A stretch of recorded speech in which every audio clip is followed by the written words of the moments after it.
everybody. Thank you so much for joining us this evening. We're going to be talking about the 2024-2025 admissions cycle so far. And there are lots of people queuing in from the waiting room. And so while people are doing that, just a few housekeeping items. If you have questions throughout the webinar, please put them in the Q&A section, not the chat. We're going to monitor the Q&A and do our best to answer any questions that might not already have come up.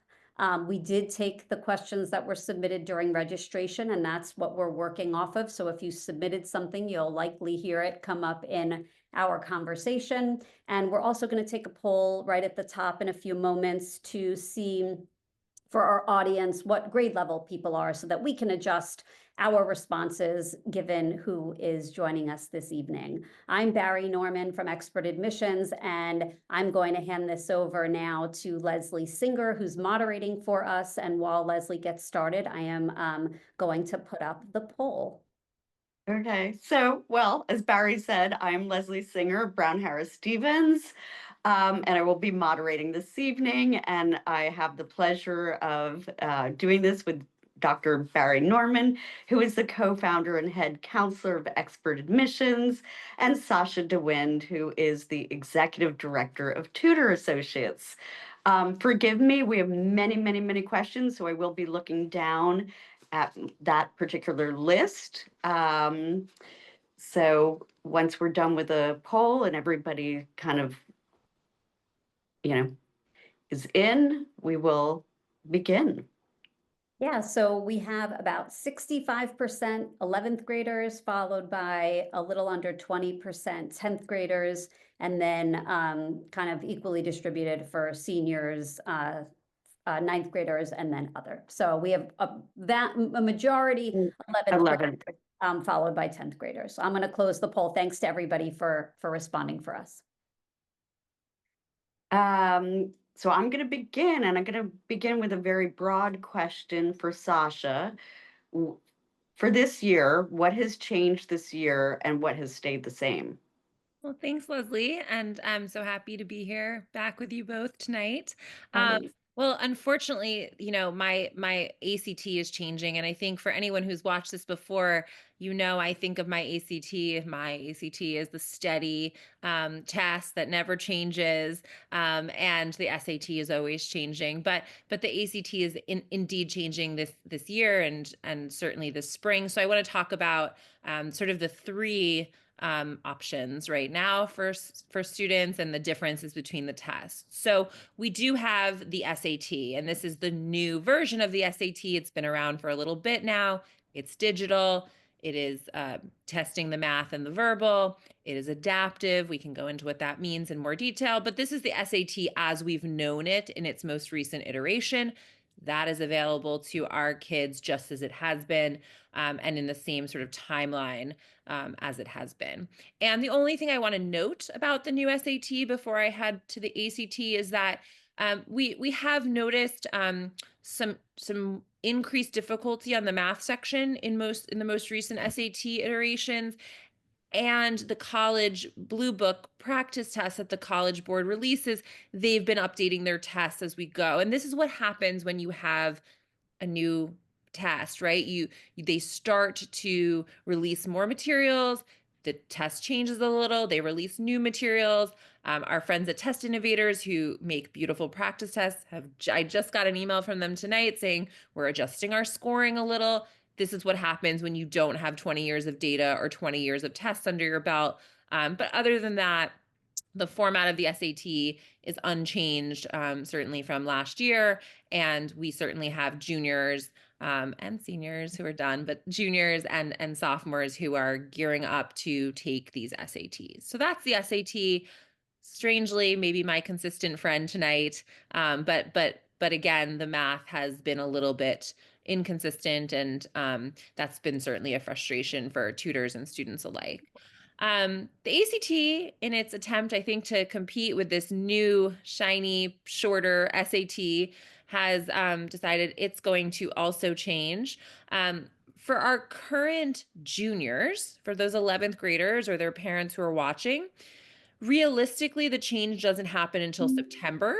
It can happen realistically for all intents and purposes. The new ACT is not until September. That's, you know, means that you sort of have your old regular ACT with you all the way through September. And that's good news in the sense that in April, nothing's changing if you're a junior. There's nothing changing in June. There's nothing changing in July. But many of our juniors will want to test into the fall of senior year. That's a very normal thing to do. And unfortunately, by September of 2025, you will not have access to the current ACT if you're a junior. The good news is they're not changing it too much. They've shortened it a little bit, and they've given kids a little more time per question, which I know kids are going to love. So, you know, the ACT has traditionally been a test where you just didn't have time to answer everything, and we think kids will feel a little less stressed for time. And they've made some things a little bit clearer on the English grammar section, which is nice.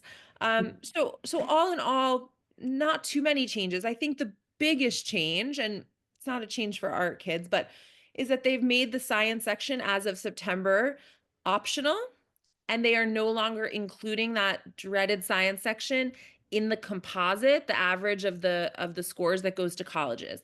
Now, certainly if you're a junior, you can just disregard that. The science is not optional for you. We have no idea, and Bari will speak to this more. We have no idea how colleges will react to the science being optional, but for now, we are staying the course. There are 4 sections: English, math, reading, and science. They can organize themselves however they want over at the ACT, but for us and for our kids, if you are a junior, you are taking that science section if you're testing in September, just as you would if you're testing in April. And for us, it is not optional, even if the scoring is going to look a little different on your score sheet. So just really quick recap: the ACT is changing in September. If you want to take it digitally, it's changing now, but we're sticking to paper tests. And that gives us a little bit of runway time. And if you're a 10th grader, yes, you are going to be looking at a new ACT and the SAT. But again, this new ACT is really just shortened a little, and by 10 minutes, it's not by a lot, and made a little bit more agreeable in certain ways. But we've looked at the content, it hasn't changed much. The structure certainly hasn't changed. And in that sense, it's still sort of predictable. Now, the one thing that always frustrates me is when these companies change the test, but do not provide students with adequate materials to practice with. That is more the case, frankly, with this new ACT than it has been with SAT in the past. They have one practice test online. It does not give you a scaled score, so it does not generate a score the way the practice tests do on the SAT. And it doesn't allow you to save. It doesn't save, so if something glitches on your computer, it's over. So we're pretty frustrated with the lack of materials. That being said, since the test is not changing nearly as dramatically as the SAT changed, it's not adaptive, they haven't done away with sections. Right now, juniors should feel comfortable, and sophomores too, frankly, practicing using older, slightly harder materials to practice for this new, slightly more agreeable test. So I know that's a lot of information, and I do have cute little graphs I can send anyone who wants to look it over. But that's the big news: is the ACT is changing. It's changing in September for all intents and purposes, and we're going to prep kids the way we always do. So as a follow-up question, because we do have it then, how are we supposed to prepare for the ACT? If it keeps changing in this new, forthcoming, et cetera, are you going to say prepare as usual? Yeah, so the ACT, of course, we've been in touch with them. It's interesting what my call list looks like, right? Calling the ACT and the College Board, but here I am. The ACT has said they will release more materials this spring. Our friends at Test Innovators, that's the company I mentioned earlier, who does online and amazing tests, frankly. They're working hard on ACTs as well. So as the spring continues, we will have more materials that are updated. And remember, nothing's happening until September. So for now, it's business as usual for our juniors. Yes, in terms of long-term prep, we will be mixing old and new materials, and we will be adapting as materials are available. Remember, the most reliable materials always come from the company itself. I always trust a College Board test over a Kaplan test. I always trust an ACT test over a McGraw-Hill test. So we are going to use the materials we think are best suited to help kids practice. And um, and I will get into this more in this webinar, but the skills you need to ace the SAT or ACT, they haven't changed. The ability to recognize the patterns and the procedures and develop that set of skills hasn't changed. And the need to perform at a certain level under pressure, managing your anxiety and your fatigue and your hunger, because kids don't eat big enough breakfasts, all those things, none of that has changed. So even if the game shifts a little bit, how to play it doesn't shift much, and so prep doesn't shift much either. And I'll be honest, the thing we are most frustrated by is the lack of materials provided by the ACT. Barry, how has the admissions changed this year compared to past years?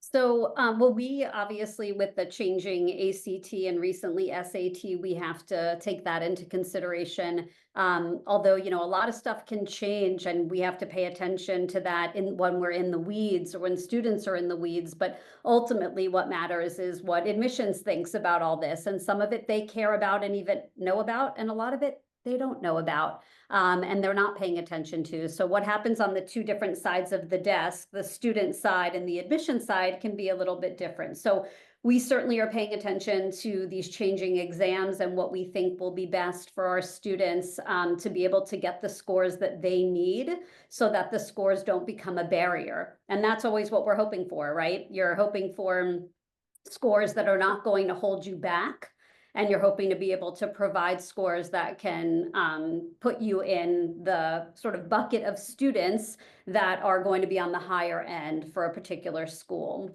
So like Sasha was saying, depending if you're a 10th grader versus an 11th grader, you want to be thinking about this a bit differently. And I would definitely not just assume SAT or ACT, always try both. As far as other changes, I think that we've seen certainly, and by the way, we're in the midst, as most of you know, of the cycle. So, most of the early cycle, but not all, is complete, and we haven't even gotten the regular decision data yet. So we're in the midst, but of what we've seen so far, it's very clear that highly selective public schools are extraordinarily popular. Significant double-digit increases, 25% almost at University of Texas, about 12% in each of the EA and ED pools at University of Virginia. There's so many different examples, but these highly selective public schools are just seeing significant jumps in applications. And so that's something that's of note as of this year. One other thing that's been interesting is that we're seeing fewer highly selective schools. This goes more to the private schools, not releasing data, particularly at least at the beginning of this cycle. In the early stages, we'll see what happens if they release and what they release later, but keeping the figures a bit closer to the vest, although certainly the ones that are releasing, we're tracking that quite intensely. And the other thing I would say that we've seen from the early results is just that fit is more important than ever. So you can have the numbers, you can be in range, you can really want to go and see yourself at a particular place. But if you're not paying attention to what they want and the kinds of students that each school that you're applying to finds compelling, you're going to find yourself in a tough spot. So you really have to pay attention to fit, not necessarily, again, completely the way you might see it as a fit as a student, but thinking like the admissions officers on the other side at each of the schools. And did you notice changes in the college admissions landscape, specifically among the most selective schools this year? I mean, aside from the things that I've mentioned, no. I mean, I think for the most part, it always gets a little tighter. We saw a couple of places where there was a dip in the early applications. We'll see if what happens with the regular pool overall. But that's really just a couple of places. And, not really. I mean, it's still really hard. It's still really specific to each school and to each student. And I think the expectations are high, and each of them really is different. It doesn't mean you can't get into multiple. We have kids get into multiple all the time, but being of a certain level doesn't mean that you have sort of an equal chance at all of them. It doesn't mean that you have, that you should apply to all of them. And being strategic about where you apply and how you present yourself to each school is more important than ever, because these are continuing to be and will continue to be the most popular places, at least for high achieving students. Not overall, they're certainly not receiving the most applications in total. But in terms of how nitpicky and how little flexibility they have, this is where people are looking.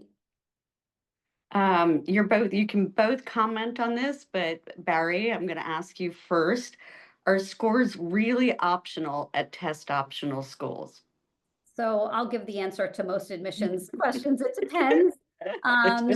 It does depend on the school, though. It really, truly does. Some of them, you'll be fine either way.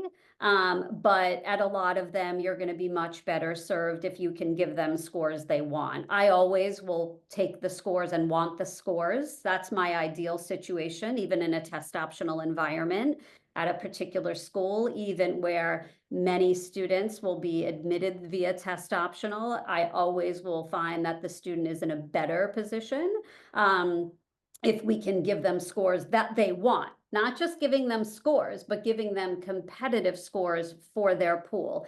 You'll also find that it's easier to predict what will happen if you can give them scores. Again, I'll always pull the scores if I think it's going to be detrimental to a student's candidacy, and we can still have predictive ability there. But the more data you have, the easier it is to kind of figure out what's going to happen at each place. So I would say go for it. Don't take test optional as like an out. You treat it just as if they're required, as they always were. And probably on your list, you'll have a mix of schools for many students who are listening tonight. Not everybody, but many. But go into it saying, I need to take these tests. I need to do them as well as I possibly can. And I say that with no offense, Sasha, they're my least favorite part of the process. But you go in and this is the system, right? We don't get a say in what it is. We just have to help you navigate through it. So you go in with the attitude, I'm going to go in and take these tests and I'm going to do as well as I possibly can. And I really want to try to get as high a score as possible.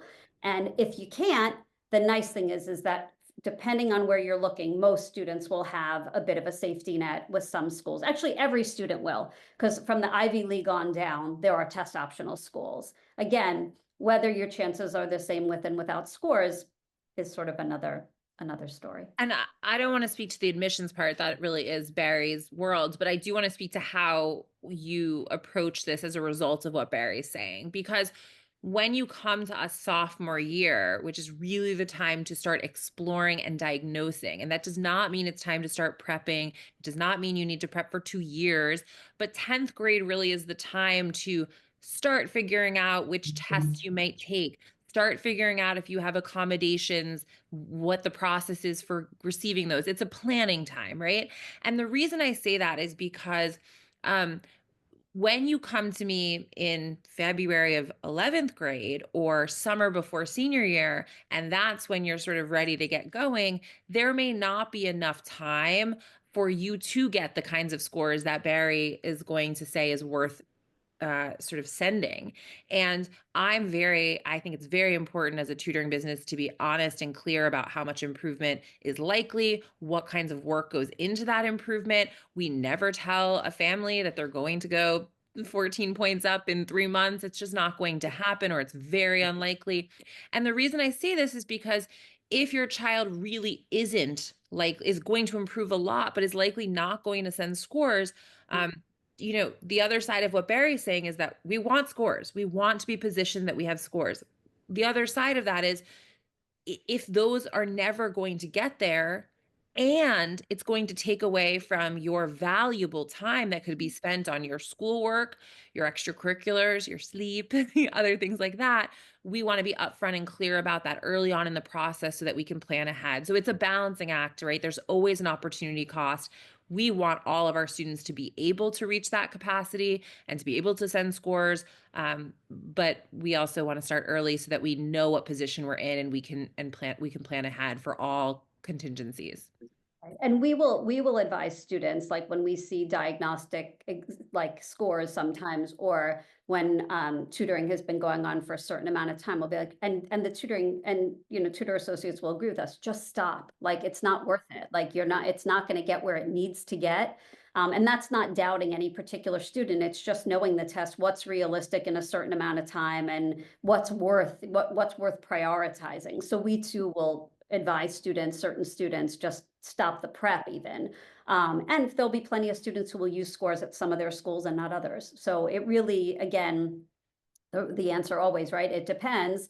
It depends on your profile. It depends what your grades look like, right? Because that's a big part of, like, you know, that sort of those two things taken together. It depends on where you think you might be shooting for. You know, there's a lot of things that go into it, but it's not always the assumption that you're just going to prep until the end and just see if you can get where you're going to get. We would never put a student through that.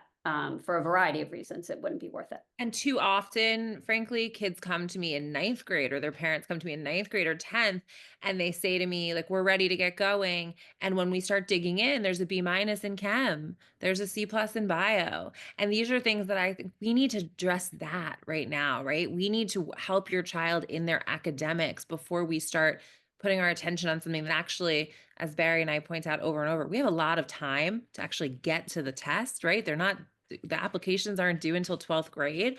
And so I just, of course, we're going to spend a lot of time talking about these tests, as we should. They are important and they're difficult and insufferable, as Barry points out. But the grades ultimately do come first, and they can't be redone. And you know, parents should really be seeking out help early and often for those academic roadblocks, even in 9th grade, rather than focusing just on the test prep. Also, kids start so early, they burn out right when they're ready to give us their best scores. I generally am very against the super early prep. I don't know that I have an example of it turning out particularly well.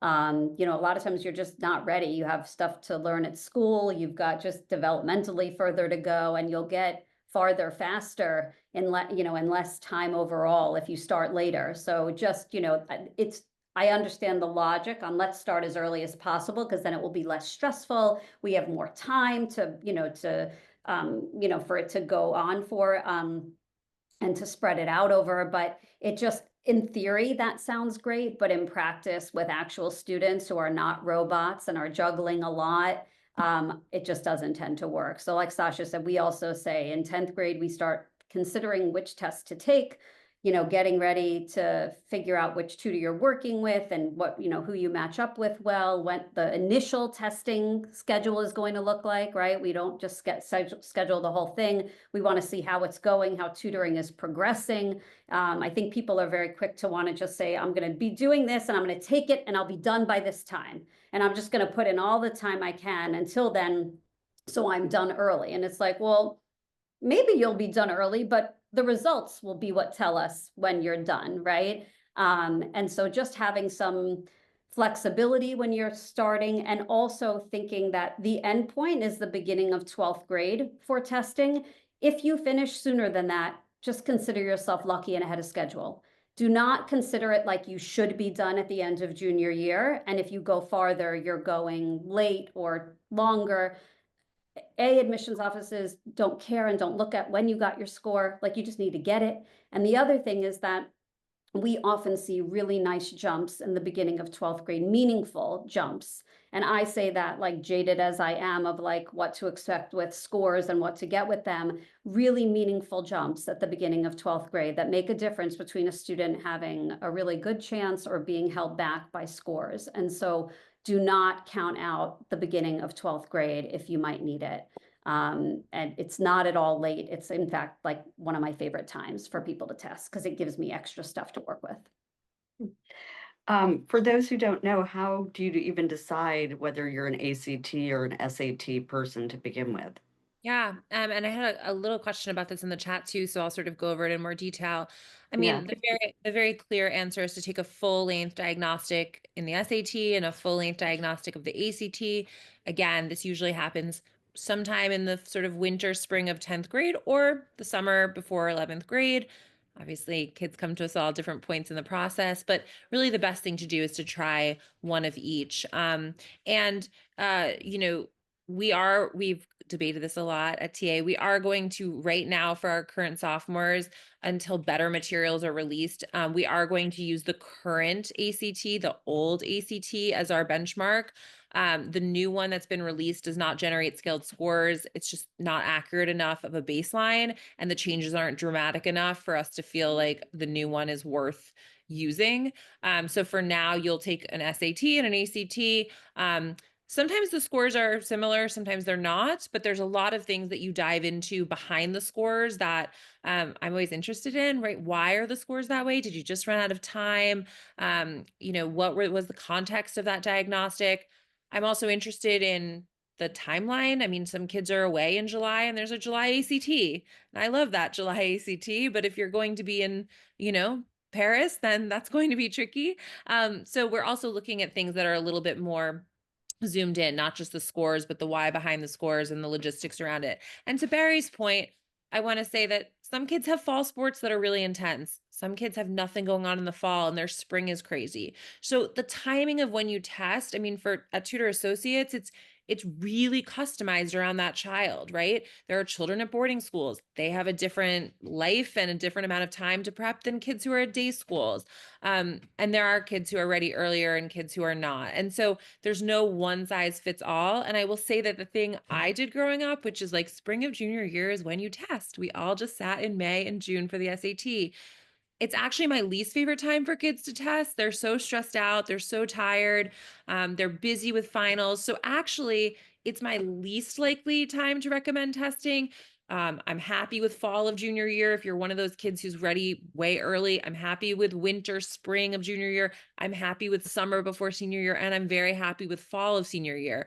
And yes, there are kids who test in the spring of junior year, but it's rare for me to really push that. And again, the ACT and SAT have different schedules, and those matter to me quite a bit when I'm looking at a kid's trajectory. So start with those two baseline tests, dig into them deeply with someone who understands what they mean, and then the plan can be put together. And again, we can put together a plan that doesn't start until August. It doesn't have to start right now. And this is also the moment where if you have accommodations on a test, if you have time and a half, I may be more likely to favor one test or another. If you have a particular type of kid, I may favor one or the other, but general baseline is try both, dig in deep, pick one, stick to it, never prep for both, and customize that timeline around your own child's needs, sports, life, readiness, etc. As a follow-up, though, is there one or the other test that an Ivy League and top colleges might prefer? No. No. Okay, then moving on, moving on. What is the difference between EA and ED? This is also an easy, fast answer, actually, because I know we spent some time, lengthy time on the other ones.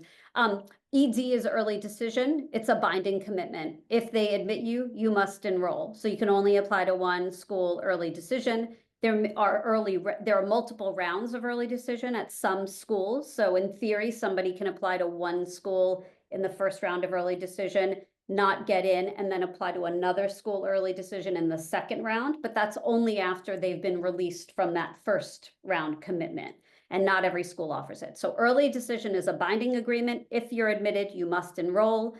Early action, you're not obligated to enroll. If admitted, you have until May 1st to let them know if you're attending. In both cases, there's an early deadline. around November 1st-ish, give or take. And then also early response time where you get your decision on or around, I would say, I can't say a particular date because especially with the highly selective publics, it's gone so much, but I would say between mid-December and end of January, you will hear from your early action schools. Sasha, does it matter how many times you take the ACT or SAT? And do you have to send all the scores, which both of you can answer this? Yeah. So, on the one hand, not really, right? You certainly can take this test multiple times, and I know there's lots of bragging rights among kids where they say one and done. And again, there's no need to be one and done. Although, as Bari said, count yourself lucky if you take it once and you're done. And I would say typically kids do take it 2 to 3 times. And there are kids who take it once, and there are kids who take it more than once. And the sort of short answer is you have a lot of control over what the colleges see. I'm not going to get too much into the weeds on that because there are some sort of exceptions about that, and Bari may want to speak to sort of how that works, and I can do that too. You do have a large degree of control over what you sort of send to schools and what they see. So in that sense, certainly you can send it more than once. And some schools and many schools, frankly, honor super scoring, which allows you to mix and match your best scores over multiple days. Though, again, I don't want to get too into the weeds, but they may or may not see all the different subset scores of those things. So you're still sending high scores, even if you're super scoring. But I guess the most important thing is, why are we taking it 4, 5, 6 times? Why would we be doing that, right? There's practice tests available where you get that feedback loop and you can practice and you can go through your answers, right? So there's no reason to use it as practice. And you shouldn't take a test you're not ready for. Psychologically, that's not great for teenagers. It's an early morning, it's high stress. And I think there are better ways our kids could be using their time, including taking practice tests that are simulated. So I'm sort of more thinking about why would we be taking it so many times, but certainly 2 times, 3 times is pretty typical for these kids. I like to say, let's say you're going for a 35, which everyone's going for on the ACT these days, because that's what Bari is going to tell you she wants to see, and I try to deliver. I might say something like, okay, let's do it in February and April of junior year. You're starting early, you're in good shape, you're going to be ready. And you know what? Maybe we'll land our 34 by April. Bari will start feeling a little more relaxed, right? We got our 34, but we're not at our 35, but we're feeling very good with a 34 junior Plenty year. of time to get what Got we plenty of time. And I will say, great, you've done it twice. February was your first shot. Maybe you got your 32. You took it again in April. You got your 34. We're all feeling very happy. And then you're going to stop. You have to focus on school. You can't do the June one. You need to be working on your exams and then finishing off junior year. And then we have all summer. We have July, we have September, we even have October to come back to it and push for that extra point. So I would say that's just a very common scenario that I might find a kid in, right? Where it's kind of like they might do it twice and then go for that third, like 35 to make Bari really happy. But I don't want to leave, we're not sort of like starting the summer before senior year either, and then working our way through. And by the way, like, even if you're not shooting for the 35, even if your ultimate score, you want to get a 30 or you want to get 32 or whatever, this all holds true. It's the same thing, is the idea of like, don't rush it. I agree with Sasha. Like, why in the world are you taking like the real test when you're not ready? Like, if you're not in the ballpark and it's not a potentially usable score or within striking distance. The other thing is the psychology of it. No matter what, like, students generally, if they log a real score, even though they know they don't, even if it's a case where the student where they wouldn't have to report it, students do feel for good reason that they have to dig out of it. And if that was a practice test, they would just say, oh, yeah, that practice test, I did this, I need to move forward. And the psychology, and for those who have been through this process know, the psychology of the process looms large over it. The psychology of it is so important, and it really plays out and impacts results and impacts your experience going through and the stress that you can avoid. And what most people want is to avoid the unnecessary stress. There will be natural stress in this process. This is one way where it's so much easier like it's so easy to avoid. And to, like a lot of things in college admissions, you can't apply typical logic to it. It doesn't operate on that plane. And so if you're going to apply normal logic to a process that, quite frankly, is illogical most of the time, or certainly very different than the way the rest of the world works, you're going to find yourself very frustrated and potentially on the wrong path to getting what you want. And so it's good to talk to your tutor or your college counselor and kind of figure out what's right for you, given where you are, what your strengths and weaknesses are, and where you're shooting, right? Where are you shooting for? All of that will give you the answer of what you need to do. And sometimes, you set something and then results come back and you adjust. You actually don't wait until the fall. We do take an earlier test, or we think you're going to take another test fairly soon and we realize, no, more prep. And then you go in and you'll get what you need. So everything is just so specific. Barry, how would a school actually look at poor ninth grades, poor grades in ninth grade, if you will? I mean, it does depend on the school, how much flexibility they're going to have. So the more selective the school, unfortunately, a bad ninth grade will and can knock you out. And it's not just like Ivy League schools. And at the same time, you can have what I would call a slower start or a slightly weaker ninth grade, and you can overcome that with an upward trajectory. I think most importantly, if you do have a slower ninth grade start, you want that upward trajectory where ninth grade looks like an anomaly. And then when you look at 10th and 11th and the beginning of 12th grade, you see a different pattern. It also depends what you got the grades in and how low are the grades, and and what are your interests and where were those lower grades earned. So again, a lot of particulars come into play, but if you had a slow start, try to set your sights on goals of just sort of trying to move in the right direction on the upward trajectory. And depending on where you're shooting for, you may or may not be able to kind of have that set aside.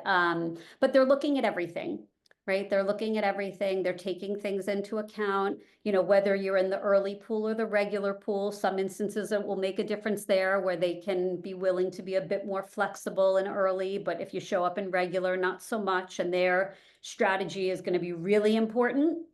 And understanding fit is going to be really important. And those essays that you're writing for each school is going to be really important. So, we can overcome a bad grade, whether it's in ninth grade or 10th grade or 11th grade under certain circumstances. And at other times, they're going to hold us back. So it just really depends. But, consistency is key as soon as possible. Let's say you have perfect scores, great activities. What's the most common reason why a stellar student who does impressive activities doesn't get into their college of their choice? I would say that a lot of those students are indistinguishable from one another on paper. So, they're all smart enough to do the work. Nobody's questioning, are you smart enough? Which is why a lot of people, when they start trying to focus on things that make them look smarter, it's like, that's not really where we're going to spend our time. They'll decide if you're smart enough. They have their way of figuring that out. But I think very often those students aren't particularly compelling, right? Just being smart isn't necessarily compelling. Now, without certain grades and scores and rigor of curriculum, perhaps most importantly, you might not get a shot, right? That's door number one at every school. But having that, then you have to assume that about 80 to 85% of the students in any of these pools are going to be academically qualified. They're going to have the grades, the rigor, the scores. They'll be doing all the things. What they do versus what you do might be a bit different, but you're all doing interesting things according to your interests. The real question will come down to, and it's looked at through the essays. That's really the time that students get to speak in the process. Really the only time where it's evaluative that you get to speak. They're going to be assessing how compelling you are for their particular community. It's not really, decisions aren't made on like, can you do the work? Like that's whether or not you're part of the conversation. They make decisions on what are ultimately the softer factors, how you spend your time outside of school, what you got out of it, what you put into it, how it translated elsewhere. And most importantly, how do you communicate all of this through these essay questions that they ask you without it seeming super performative? Because once it seems like you're performing, you're done, right? So you got to kind of know what they want. You've got to speak in their language without them realizing that you're very intentionally doing that. And so I think a lot of students who are super smart are not particularly compelling. There's no reason to take them. And it really is, there is no, just because you're smart, actually, that's not going to be the reason you get in, not to these schools that are more selective, right? And so I think what you have to think about is sort of how do I put their thinking cap on, how they do things and they think about things. How do I make myself compelling to them? And what is compelling to whether you're comparing University of Texas to University of Michigan, whether you're comparing Harvard to Yale, I don't know, Emory to Wash U. I don't care what you're comparing. It's all, whatever their peer institutions are that are all on your list. Not how are they similar to one another, but how are your schools different from one another, excuse me, and how do you fit in each of those spaces, and how can you communicate it in an authentic but not super performative way? This is somewhat a follow-up in a way. How should kids spend their summers? How do you make a choice between a paying job as, let's say, a waiter or interning at a prestigious entity without pay? So I think also, it depends on the student and it depends on what the opportunities are. So a lot of times I get the question of, well, it's a pay for play program and I just don't know. I know that that's not good. And the truth is that pretty much everything is pay for play. I mean, there are some things that you don't pay for, but pretty much all the opportunities that expose students to certain content and experiences have a paid component. There's no shame in that, and there's nothing wrong with that. The question is, what are you going to get out of it? What are you going to be able to put into it? How are you going to be able to take what you learned and apply it elsewhere? I think when students and families think about the program, and I did the program, so check, that's not the right way to be thinking about things. Yes, you took it or you did it, but that's not the end point. There never really is an end point. And so I think it's how you think about what you're doing, what you're going to get out of it. Like I said, what you're putting into it. Also, what are your other experiences? Like, what have you been exposed to and not? So one summer you have certain objectives, and then another summer you're going to have different objectives. And you're going to have different objectives based on what your overall profile is. You're going to also have different objectives based on where you're shooting. There are so many awesome opportunities that are programs, and I would run for them. I mean, they're fabulous. They give students the best experiences. That it's paid for, is not what we're really thinking about. And I think also, certain things are better at different points in high school. So I'm not as much a fan of classes per se as you get older. They can be useful and helpful for a variety of reasons in early summers, maybe before grade 9, before grade 10. After that, occasionally they make sense, but often they don't. Don't get obsessed with like what campus it's on, whether the college runs it themselves or not. We'll tell you if it's at a place where that might give you a little leg up at that particular school, but 99% of the time it's not. So you're going to do the thing that makes sense, overall for you. But what you decide to do really depends on your interests and the overall profile, where you're shooting, what you've done before, what you're going to do the next summer, because we plan and think about that, and then figure out the overall kind of roadmap. And I just also wanted to say, and I think this goes to all of this, it goes to the grades, it goes to the extracurriculars, and I do high school admissions. I don't do anything with college, but I think as parents, and all three of us are parents, and I know that we're talking to parents, when your child is really passionate about something, when they really get things out of their experiences, whatever they may be, you can tell, right? As a parent, you can tell when they light up when they come home from something, versus when they're doing it to just kind of check a box or put it on a resume for college or for high school. And so, keeping that process alive in them, that curiosity for the things they're learning, that excitement for the things they love, encouraging them early and often to explore their passions, and then really to engage things that they truly love. When it comes time for Bari to help them with those essays, you can't turn a fake thing into something real. I mean, Bari probably could, honestly, but you can't, right? Bari's a little magician, but when Bari sees passion in a child, when I talk to the juniors who are testing and I feel their excitement about things and who they are, even if they have no idea how to write a college essay, it is much easier for Bari or for me when I'm talking to them about the SATs to channel those things when it's really there.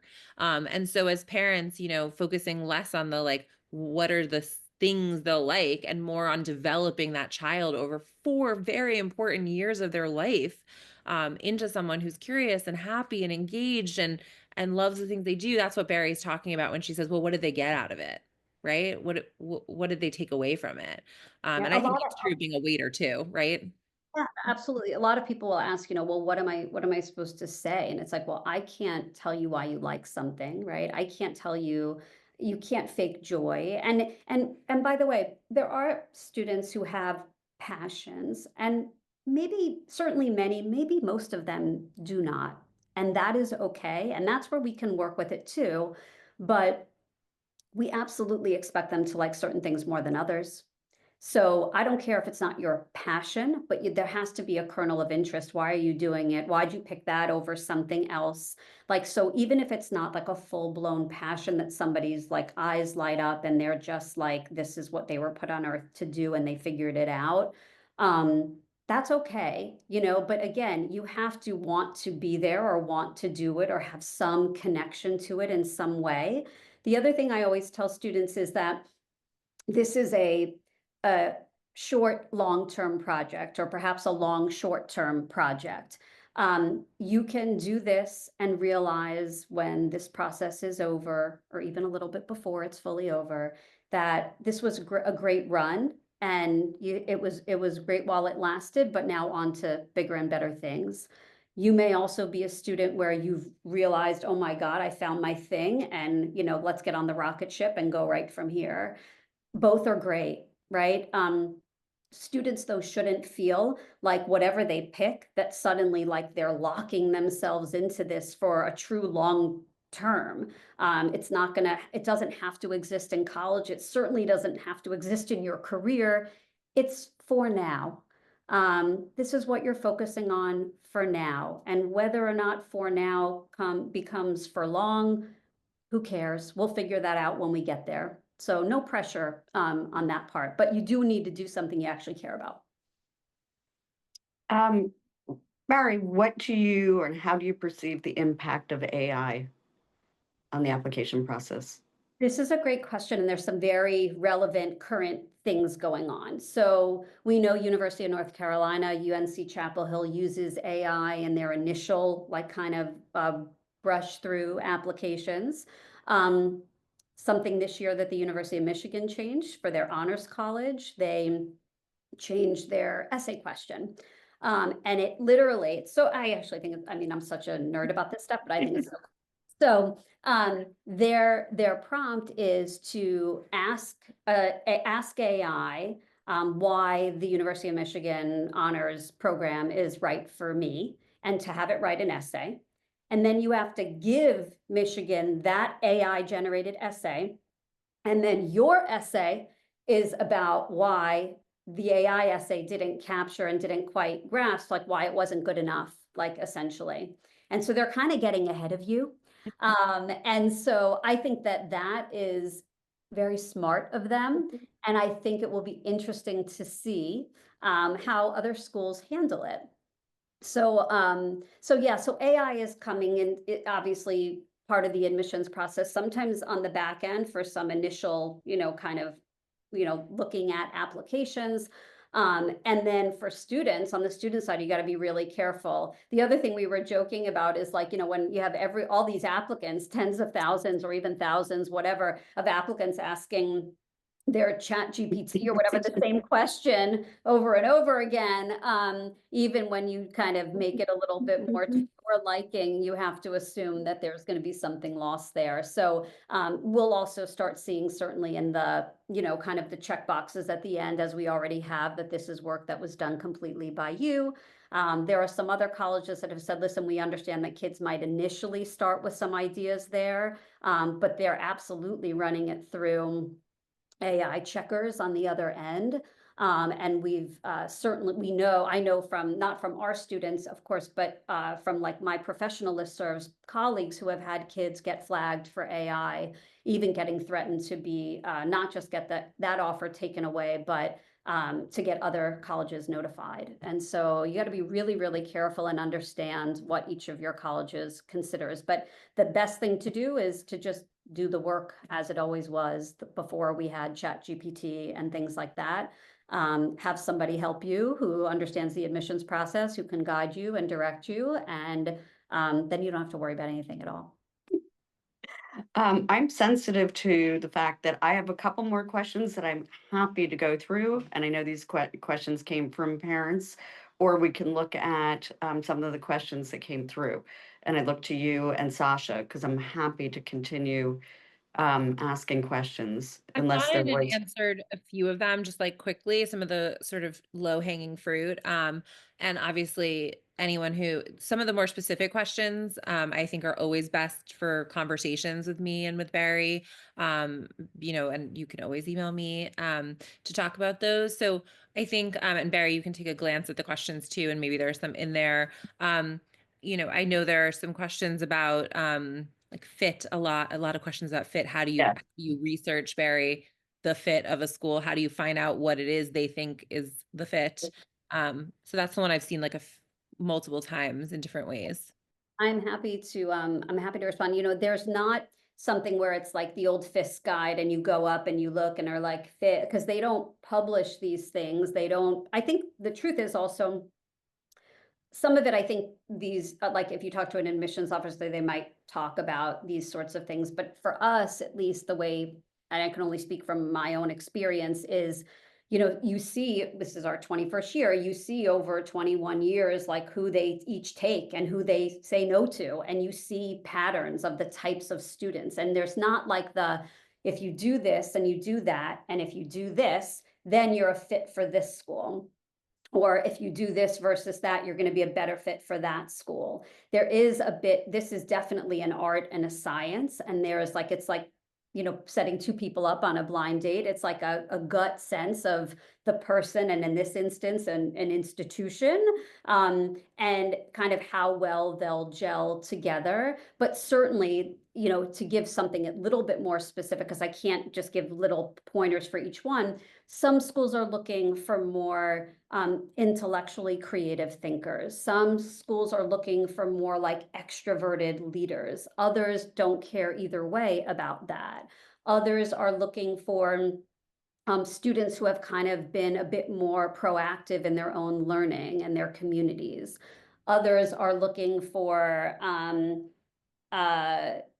students who are more interdisciplinary thinkers and putting that into practice. And, there's like a million different things. And it's not just one thing for each place. And a big part of it, sometimes we know a lot of like, oh, you'd fit well here and here, but we're going to have a few places, right, where we think you fit. A lot of times it's like, let's see how this essay unfolds. And then we can be like, all right, this is X, right? Like, this is going to be great. You love these two schools, like here's the one, like, and by the way, the one that we choose may be the one that's harder to get into overall, but for you, it's going to be easier, because it often will go even into that. Like, let's see what we can get out of you in the essay and what's really coming out in it. And like I said, we're not scared. We'll go for the harder one if you're a better fit, and it'll work out in your favor more likely than not. But you got to kind of see what's there. But the broader picture of like where students fit, like I often will be like, oh, I think you'd hate the kids there. I don't see you there at all. And then you got to go see for yourself, of course, always. Barry, So. what do you think about us both being a fit for Barnard in the end? The serendipity, a little coincidence there, but Right. I I don't know, I think know. I Who don't would think ever it's describe me as someone, very independent, and, sort of same. ambitious.